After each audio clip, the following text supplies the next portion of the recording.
Boa noite a todos. Nós estamos na sequência do estudo sistematizado hoje, começando o primeiro capítulo de O Livro dos Espíritos, já que vivemos nessas aulas anteriores, a parte da introdução.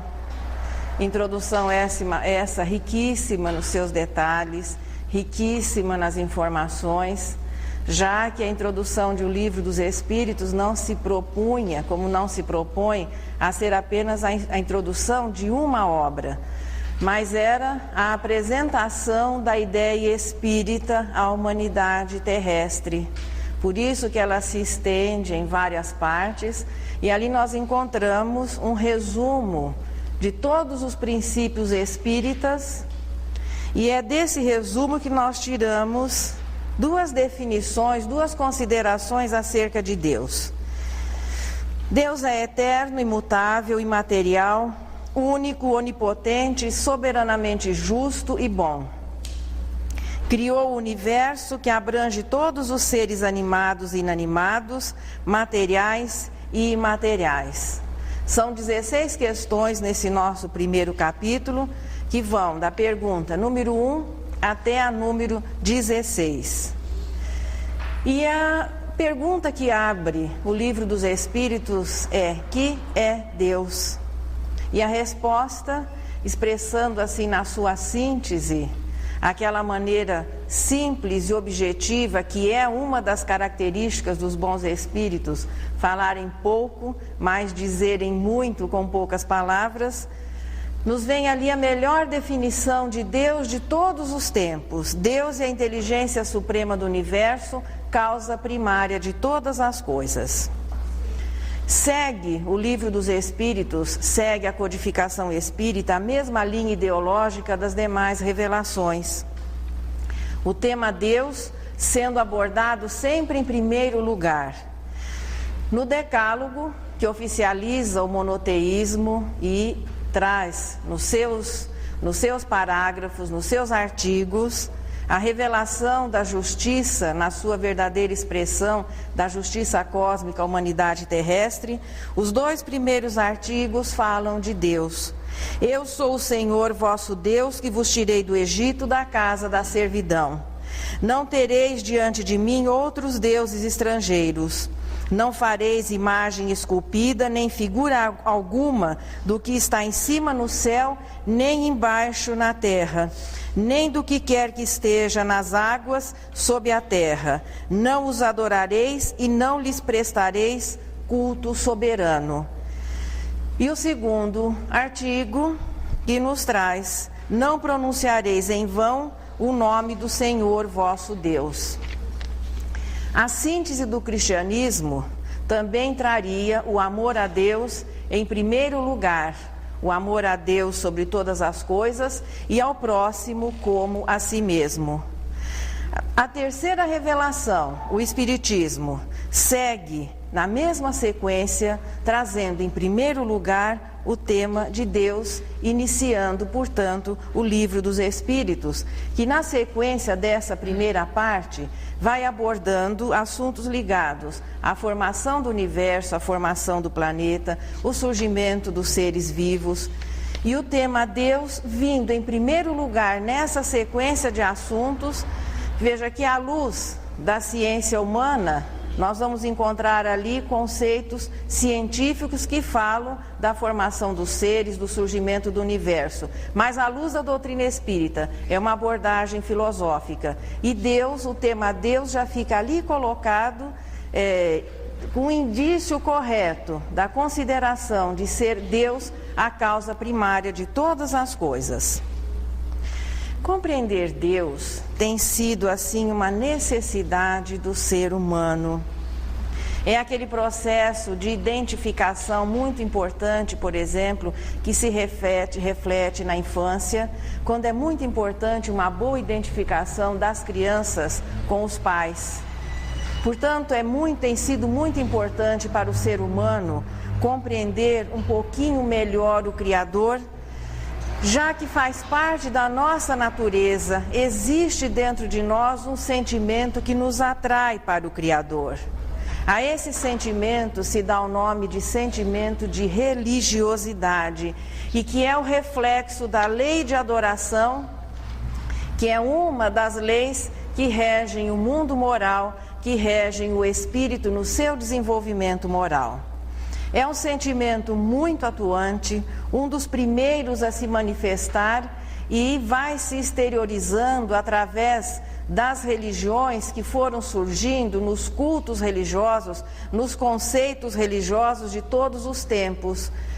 Ao início, em expressões brutas e primitivas, onde nós nos projetávamos nos deuses, mesmo no monoteísmo continuamos a nos projetar. Ao invés de nos sentirmos a imagem e semelhança de Deus, nós projetávamos a nossa imagem, a nossa forma, os nossos sentimentos, que caracterizavam a maneira de ser dos deuses e que passaram a caracterizar depois, ao início, Deus na sua expressão única, na figura de Jeová, que foi a primeira expressão única da existência de Deus.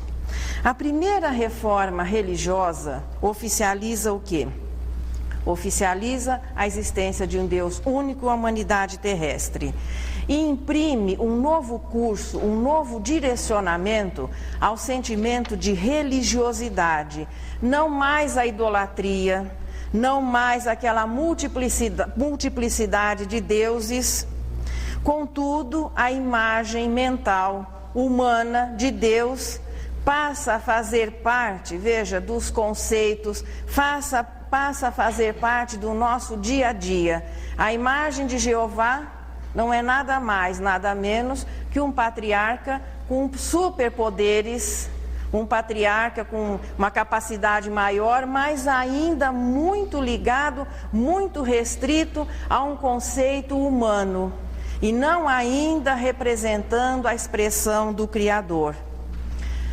A segunda revelação, o cristianismo, suaviza essa visão, essa ideia patriarcal de Deus, mas Jesus, na expressão Pai Nosso, acaba dividindo Deus com todas as pessoas, não mais um Deus limitado ao povo judeu, mas Deus sendo considerado, ou os gentios, ou todos os demais povos, podendo se dirigir a Deus de uma maneira muito simples, como Pai.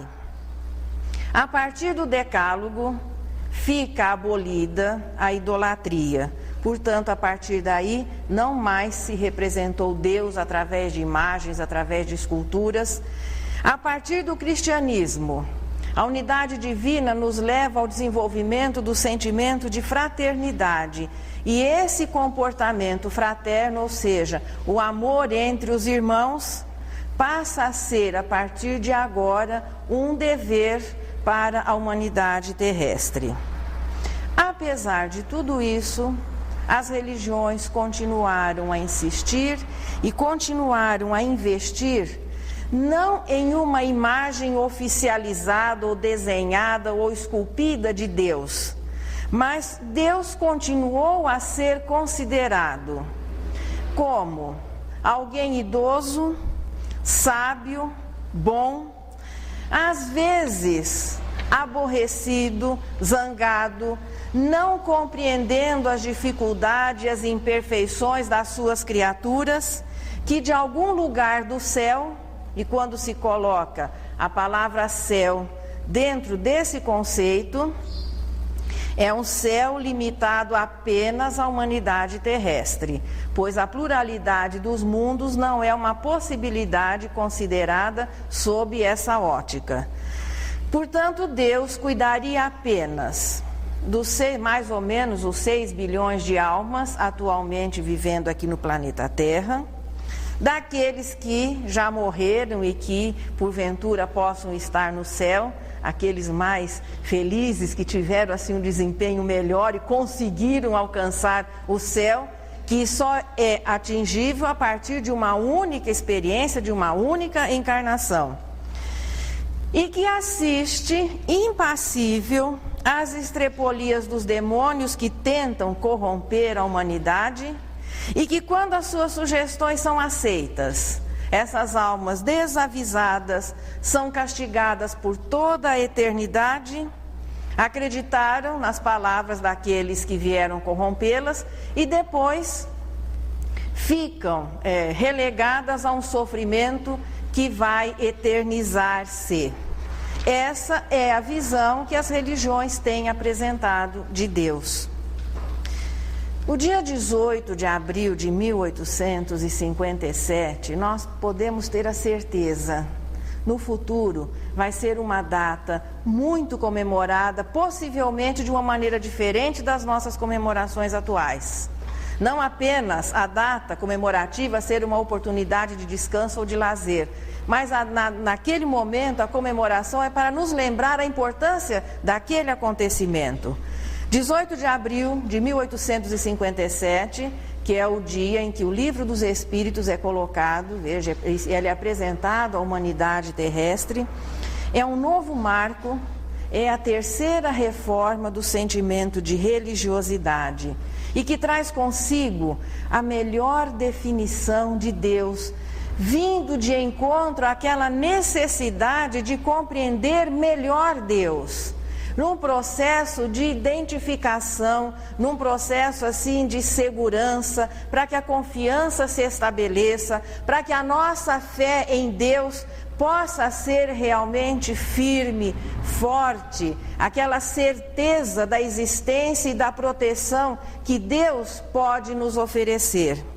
Mas a melhor definição surge com a doutrina espírita e podemos ter a certeza, ela poderá ser ampliada, mas não modificada na sua estrutura. É um enunciado perfeito, Deus definido como inteligência suprema e causa primária. E que traz também, nessas palavras, a libertação definitiva de Deus ligado a qualquer conceito de matéria ou a qualquer tipo de aparência ou semelhança com qualquer ser. Então, libertando realmente a ideia de Deus de todo e qualquer conceito material. Inteligência das inteligências. Bom, nós somos suficientemente inteligentes para hoje saber e reconhecer o que é inteligência. Só que Deus é a inteligência superior a todas as demais. Causa primária do quê? Não apenas das coisas terrestres, mas de todo o universo. A ciência considera o universo dentro, veja, limitado ao que a matéria possa nos oferecer. A partir da matéria, conceitua-se o universo.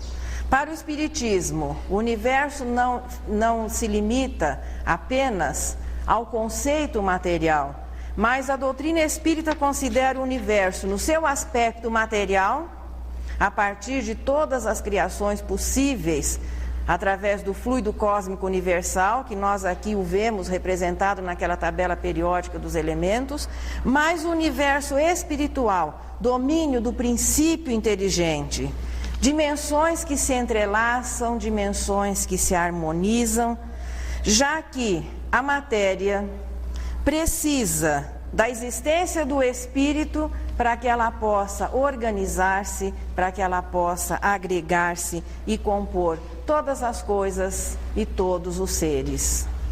Deus é a inteligência que a tudo criou, que a tudo mantém, é a causa de todas as coisas, é a única explicação lógica que nós temos para um resultado fantástico, sublime, como são as expressões materiais que através da pesquisa, através dos recursos, através do desenvolvimento da nossa própria inteligência, nós estamos começando a descobrir. Deus é o Criador, eterno em sua existência. O universo é sua criação, infinito em sua expressão. Particularmente, eu não sei dos companheiros, mas eterno e infinito é alguma coisa assim que eu acho muito difícil de conseguir compreender, quanto mais definir. O nosso raciocínio ele é muito limitado. As coisas para nós parecem ser reais quando elas podem ser dimensionadas, medidas, pesadas, tocadas. Alguma coisa que não tenha começo e não tenha fim, já começa a ficar fora da nossa capacidade de compreender. E não é o acaso que coloca na abertura do Livro dos Espíritos, no seu primeiro subtema, Deus e o infinito. O que é infinito? Alguma coisa que não tenha começo, alguma coisa que não tenha fim. Não pode, portanto, ser dimensionado. O espaço, o desconhecido, são duas definições que vão começando assim nos oferecer algum critério na tentativa de compreender infinito. Na atualidade, o espaço, esse desconhecido, tem sido pesquisado pela ciência através dos recursos que a inteligência vai desenvolvendo, através dos telescópios, que cada dia vão se tornando mais potentes e nos permitem ampliar a nossa capacidade de observação, que a olho nu ficaria limitada a 5.000 estrelas. Quem duvidar pode contar, semana que vem traz o resultado. Mas à medida que os recursos foram chegando, a nossa capacidade de perceber, e sempre veja, partindo do que? O nosso ponto de vista ainda é o planeta Terra. Partindo do planeta Terra, a nossa capacidade de enxergar através dos instrumentos tem se ampliado. E com relação também àquilo que é o infinitamente pequeno, os microscópios potentes também têm auxiliado o homem a desvendar os segredos do microcosmos, das coisas infinitesimais, desvendando-se também um universo que se projeta o infinito a partir daí. E o homem, e nós nos sentimos meio perdidos em meio a tantas descobertas. Na Gênese, no capítulo que trata de Deus, a Gênese vai ser uma boa companheira para a nossa sequência de estudos agora dessa primeira parte do Livro dos Espíritos. Na Gênese, Kardec também preocupou-se em ampliar um pouquinho mais o capítulo de Deus, que já fazia parte do Livro dos Espíritos. E ele teve a ajuda do espírito Galileu Galilei, que através de comunicações recebidas, através da mediunidade de Camille Flammarion, que foi um dos astrônomos mais brilhantes à sua época, portanto Galileu Galilei, sentindo-se muito à vontade e dispondo de muitos recursos pelos conhecimentos, pela capacidade que o próprio Camille Flammarion poderia oferecer, ele se propôs a nos auxiliar a compreender um pouquinho mais o infinito. Baixinho que os dois não nos escutem, eu não sei se melhorou ou se complicou, mas em todo caso eu vou passar para os amigos o exemplo que é colocado lá na Gênese.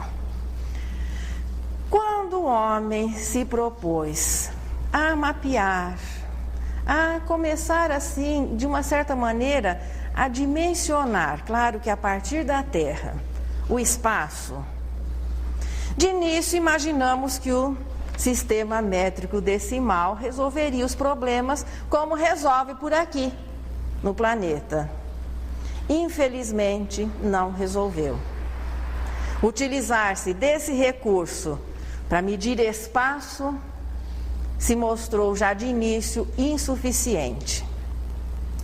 Quando a ciência conseguiu avaliar a velocidade da luz percorrendo o espaço, 300.000 quilômetros por segundo, parece que o problema começou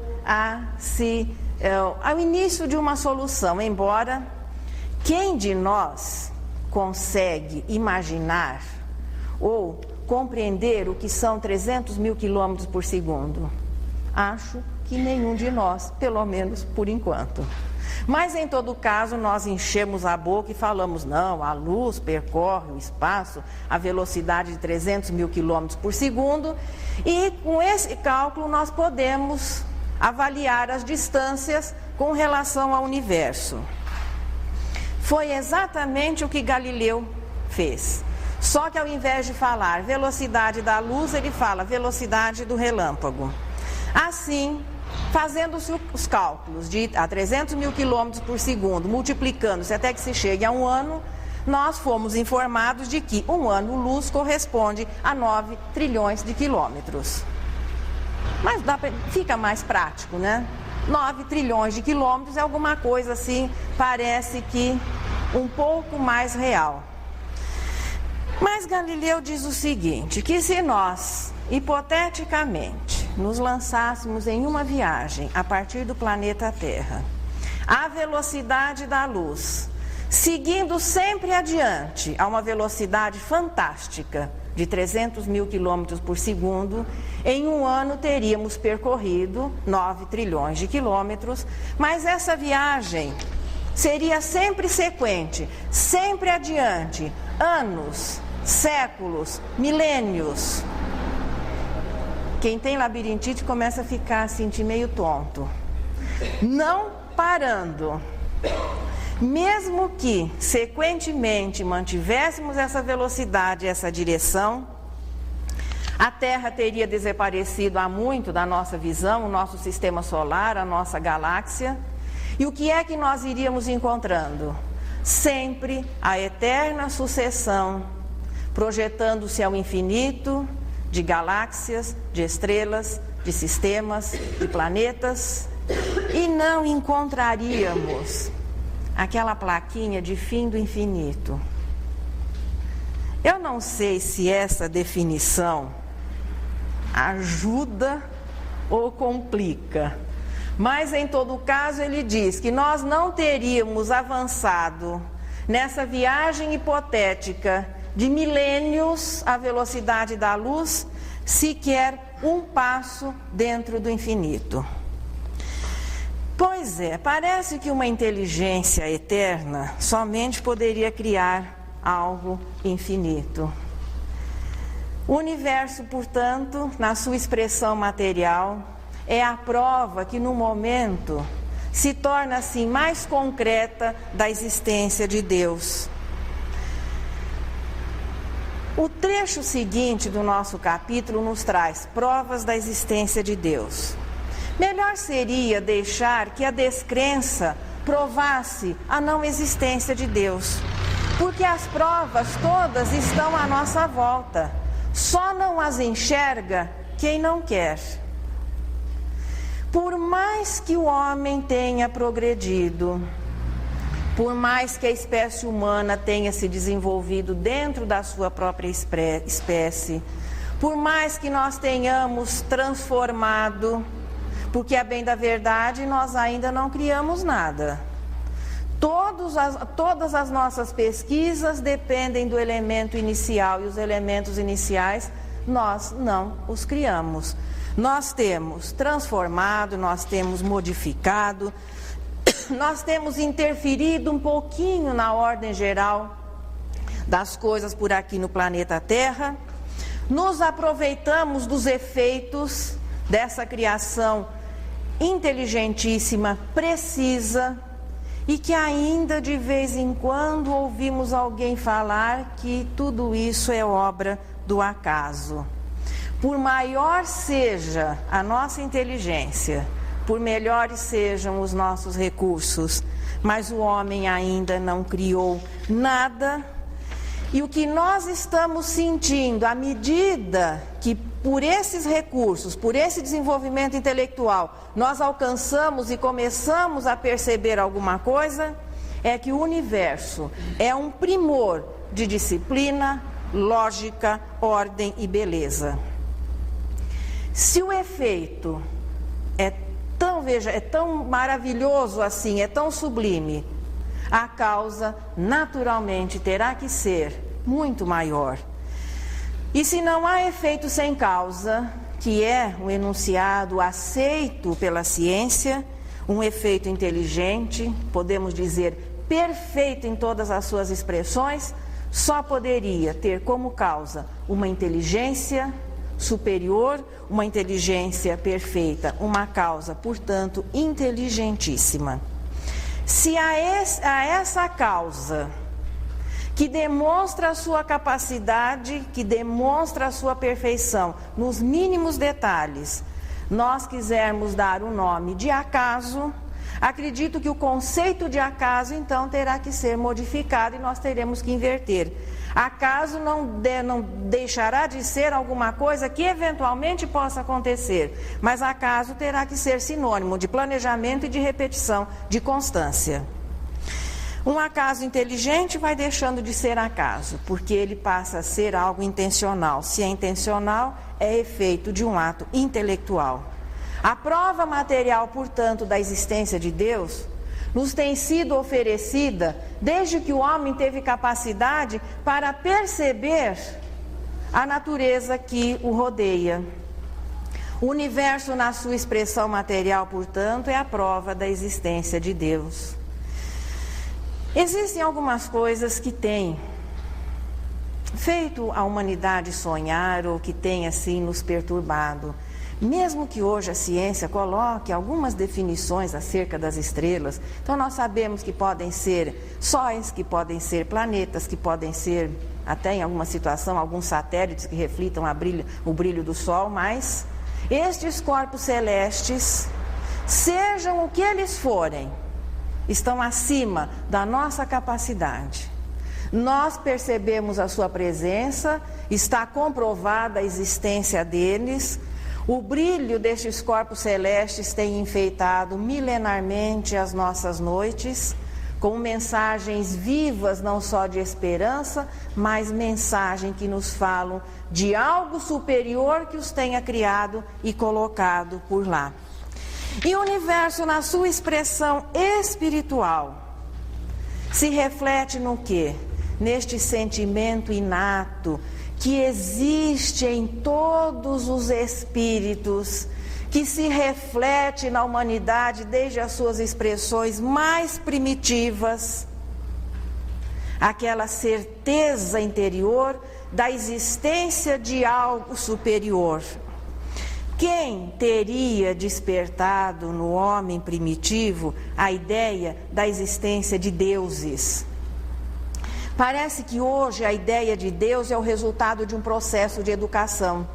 Nós vamos informando as nossas crianças, desde os primeiros, a partir do momento que ela possa existir esse diálogo, que Deus existe, que isso é obra do Papai do Céu, que Papai do Céu gosta ou não gosta.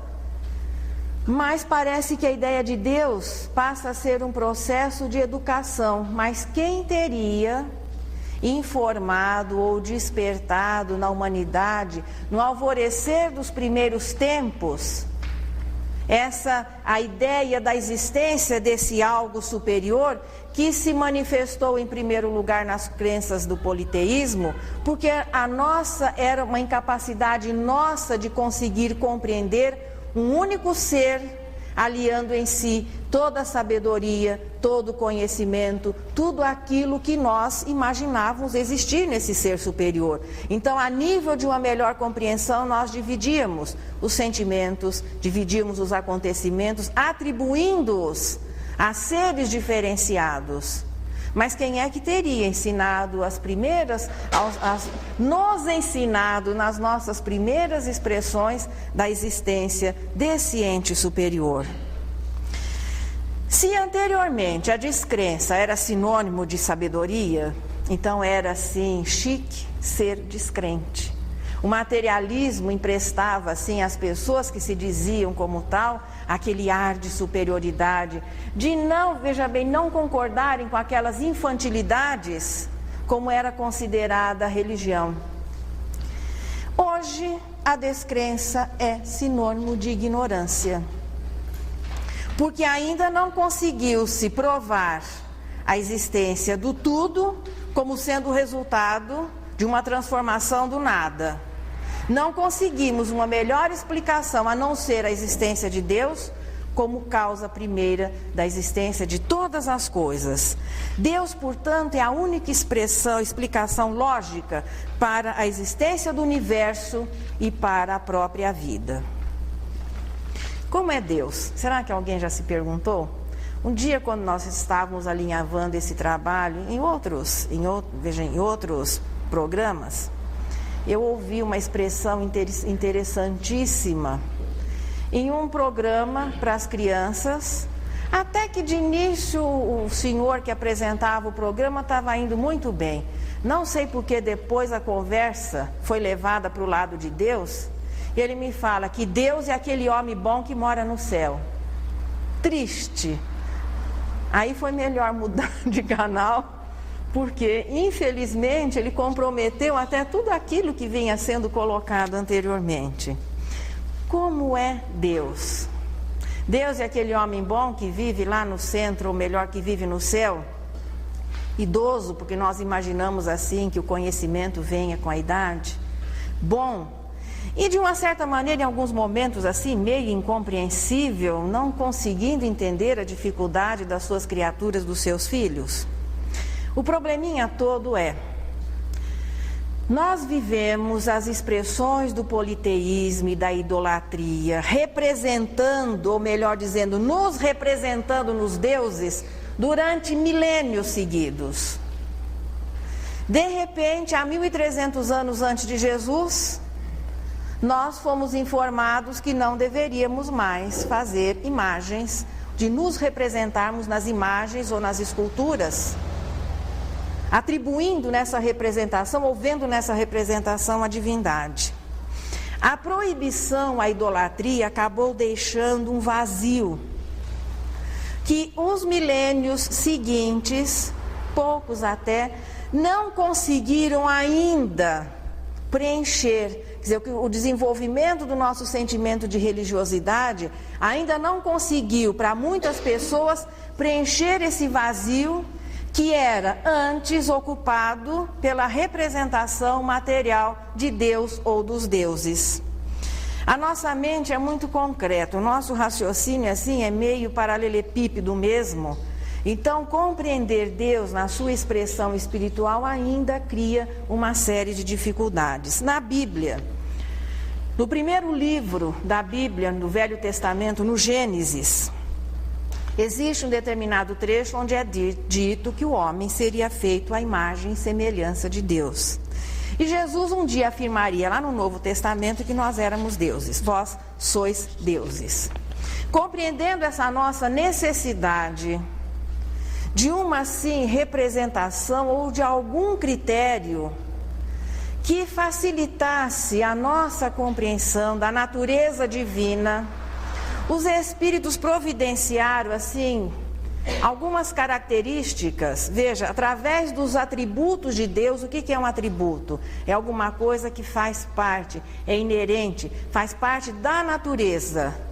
Então, delineando esses atributos, nomeando esses atributos, aqueles, e eles são bem claros, aqueles que nós já teríamos critérios para compreender, nós começamos a compor um perfil de Deus. Bom, primeiro atributo, Deus é eterno. Se existisse um outro que fosse a causa da existência deste, aquele outro é que seria Deus, e assim, sequentemente, nós podemos nos aprofundar. Portanto, Deus é eterno, sempre existiu. Deus é imutável, pois se Deus estivesse sujeito às mudanças, as leis não seriam estáveis. De vez em quando, ele poderia querer passar o universo a limpo. Veja que nós vivemos, muitas vezes, nós mudamos a ordem dos móveis dentro de casa, nós de vez em quando passamos a limpo algumas coisas, mas as leis divinas refletem a perfeição e, portanto, são imutáveis, refletindo o quê? A imutabilidade de Deus como um dos seus atributos. Deus é imaterial, ou então estaria sujeito às transformações da matéria que está em constante transformação. Deus, portanto, é imaterial, não podendo aplicar a Deus nenhum conceito ligado à matéria. Deus é único, e essa unidade divina começa a ser informada a humanidade terrestre desde o momento, veja, desde o momento em que é feita a anunciação precursora a Abraão há 3.000 anos antes de Jesus. Todas as vezes que Abraão se imaginava conversando com Deus, mas conversava com os espíritos. A maneira como eles se referiam era sempre na primeira pessoa do singular. Eu sou o Senhor vosso Deus. É a maneira como o primeiro artigo do Decálogo também é escrita, para que essa unidade ficasse bem marcada. A unidade divina, ou então não existiria harmonia e unidade nas leis. Deus é onipotente, porque a sua vontade se manifesta nas leis que regem todas as relações da matéria e que regem todas as leis que permitem o progresso do espírito. A vontade de Deus, portanto, é soberana no universo. E Deus é soberanamente justo e bom.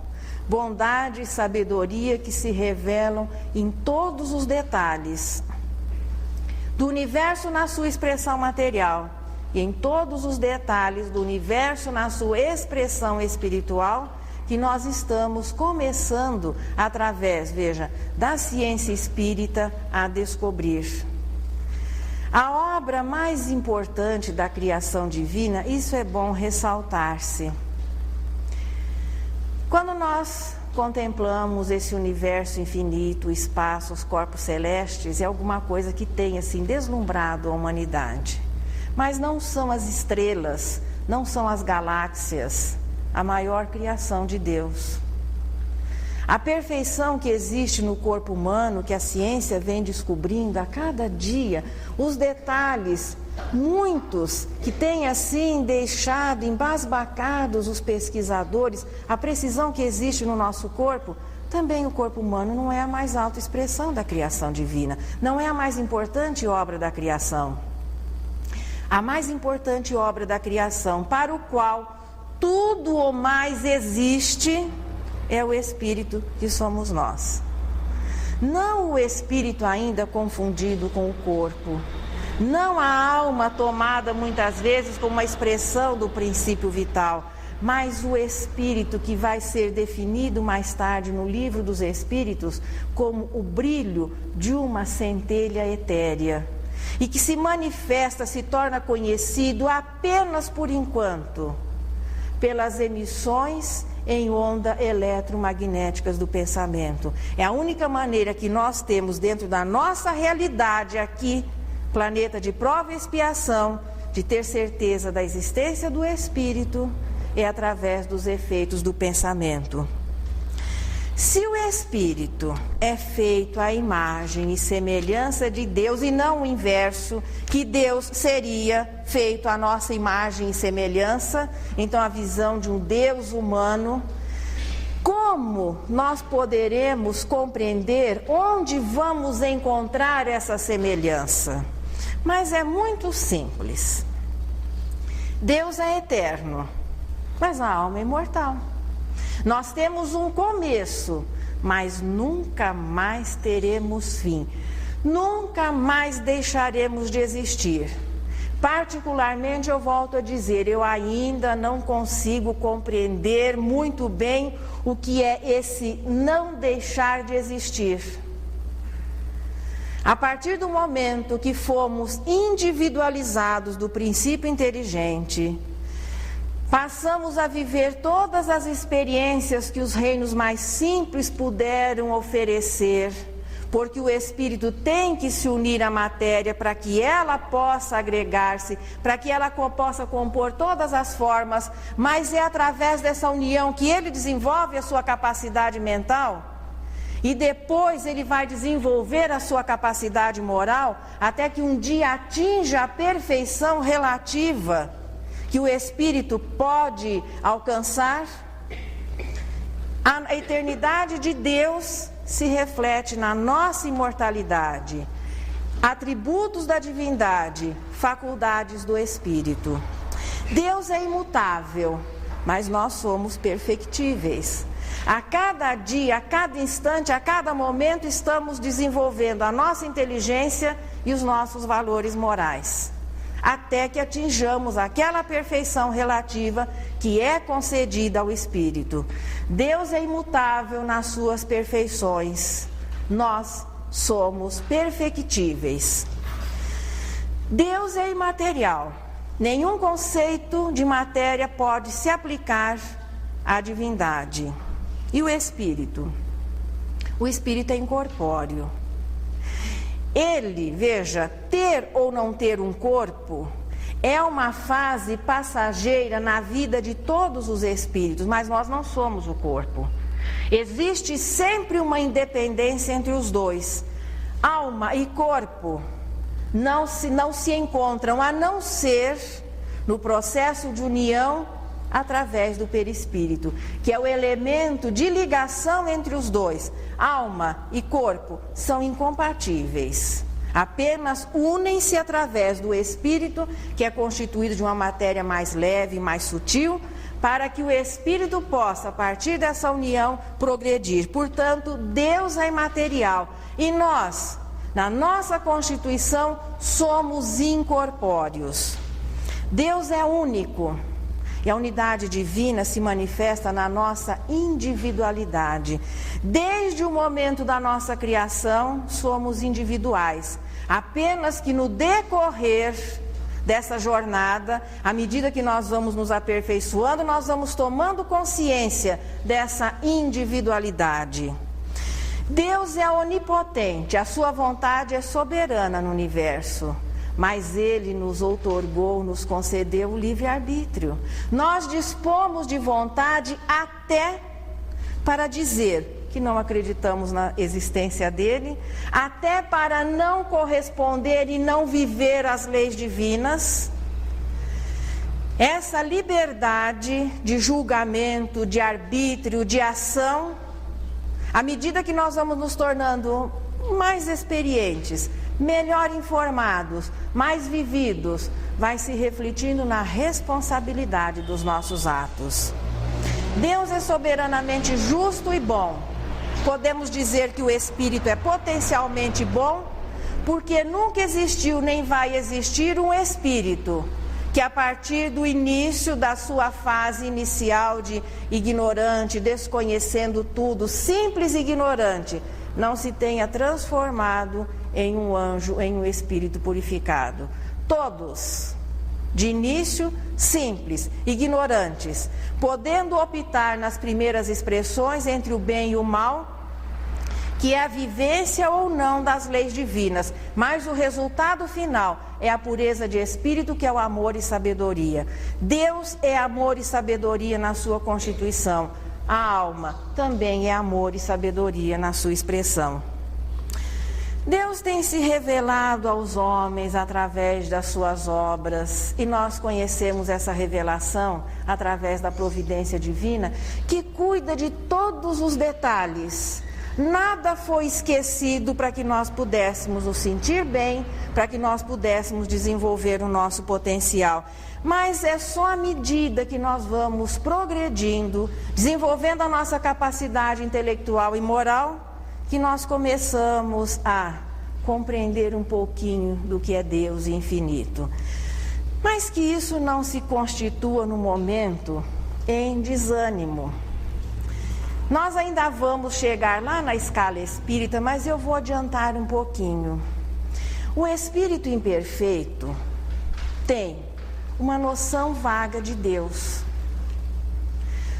mas não o compreendem ainda, como ainda não conseguem compreender o infinito.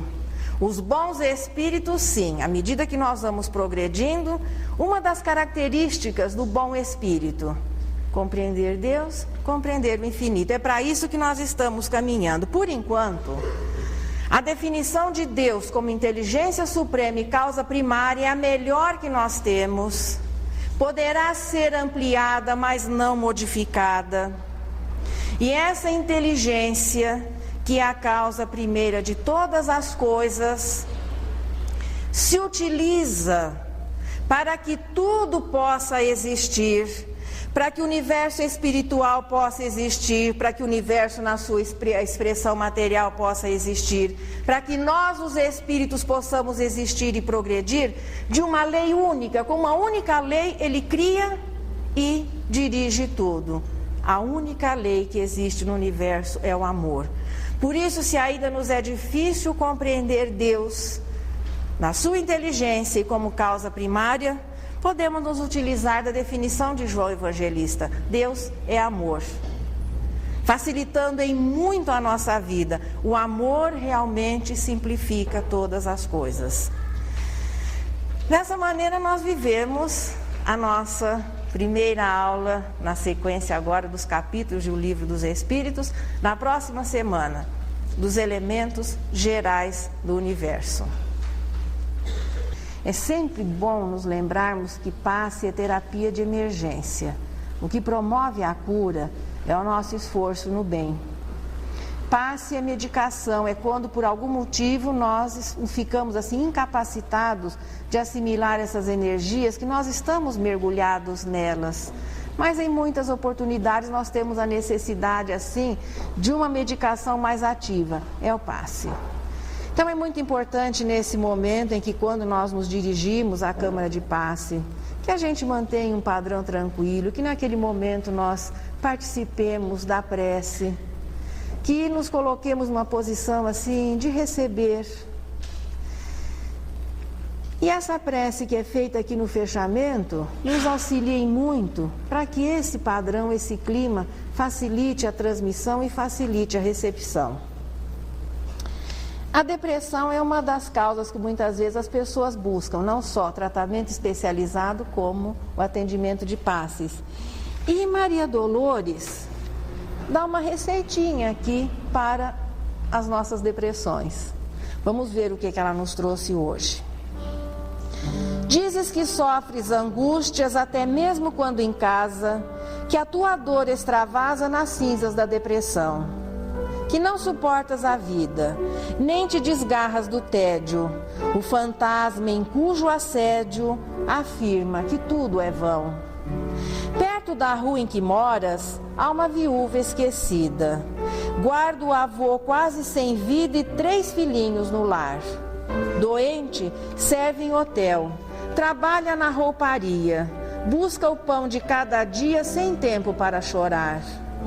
Não longe, triste mulher, num cubículo apertado, chora o esposo assassinado que era guarda de armazém. Tem 2 filhos de colo. Por enquanto ainda não sabe o que deve fazer da existência. Espera pela assistência dos que trabalham no bem. Um paralítico cego numa esteira de barbante implora mais adiante quem lhe dê água a beber. Ninguém atende, ele grita na penúria que o consome. Tem sede e febre, tem fome, sobretudo quer morrer. Depressão, alma querida, se tens apenas tristeza, se te sentes indefesa contra mágoa e dissabor, sai de ti mesma e auxilia aos que mais sofrem na estrada. A depressão é curada pelo trabalho do amor. Que nesse momento